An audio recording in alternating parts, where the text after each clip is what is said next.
Social media centre ద్వారా fake news create చేసి కాంగ్రెస్ ప్రజా ప్రభుత్వంపై దుష్ప్రచారం చేస్తే ప్రజలు నమ్మే పరిస్థితిలో లేరని పరకాల ఎనెలే శ్రీ రేవూరి ప్రకాష్ రెడ్డి గారు గౌరవ ముఖ్యమంత్రి గారి యొక్క నాయకత్వంలో విద్యా వ్యవస్థలో కూడా మార్పు తీసుకొచ్చినాం.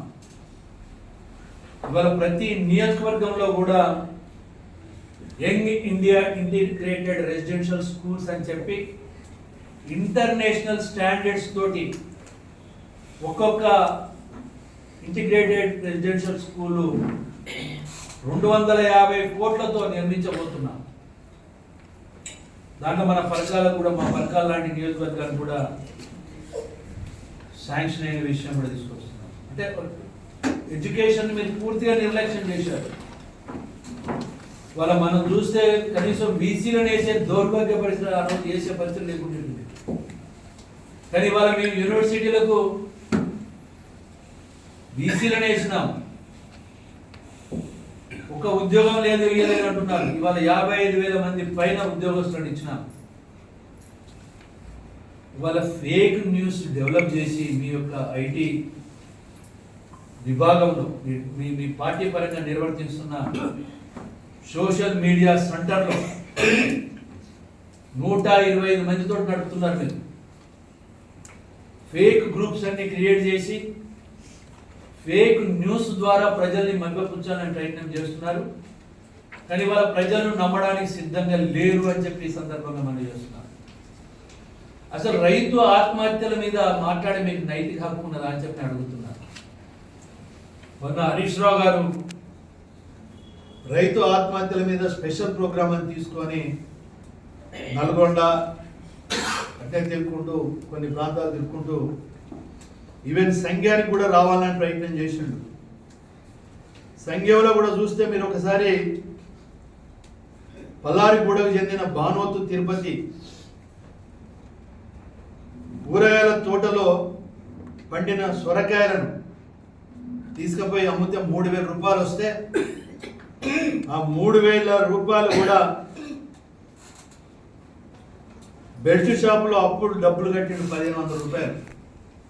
ఇంటికి వచ్చిన తర్వాత భార్య ఉండి తాగడానికి నువ్వు నా మొత్తం మా కష్టార్జితాన్ని తీసుకుపోయి అప్పుడు కట్టినావు, నువ్వు ఉండేందుకు ఆ సూర్లో ఉన్న మందు తీసుకొని సావరాదు అని చెప్పి ఆమె మాట్లాడితే చనిపోతే వాళ్ళ తండ్రి కుటుంబ కలహాలతోటి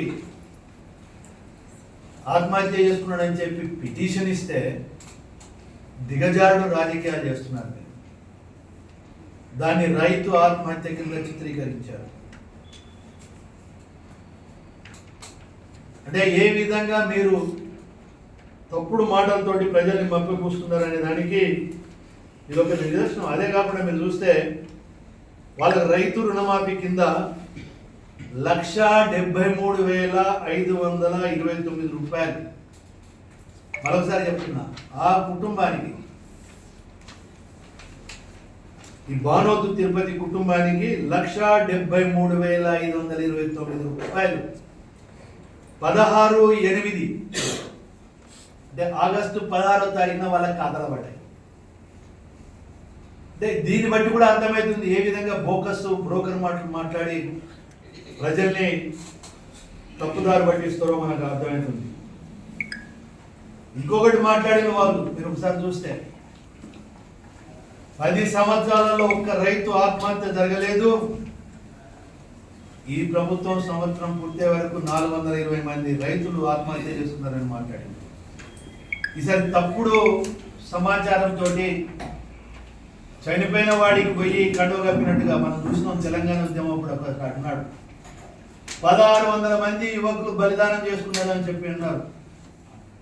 ఏడ చనిపోతే ఆడికి పోయి తెలంగాణ జెండా కప్పి దాళ్ళ మీద కప్పి పాడలు మోసింది మీరు. నేను అడుగుతున్నా మిమ్మల్ని, 1,600 మంది యువకులు బలిదానం జరిగిందని చెప్పి మాట్లాడిలే.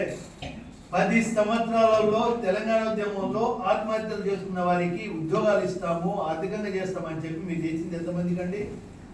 400 మంది చిల్లర. అంటే మీరు ఏ విధంగా శివ రాజకీయాలు చేస్తారనే దానికి ఇది ఒక ఎగ్జాంపుల్. మీరే అధికారంలోకి వచ్చిన తర్వాత, అధికారం రాకముందు 1600 మంది అని, అధికారంలోకి వచ్చిన తర్వాత 400 చిలుకు మాత్రమే మీరు వాళ్ళ ఐడెంటిఫై చేసిండ్రు.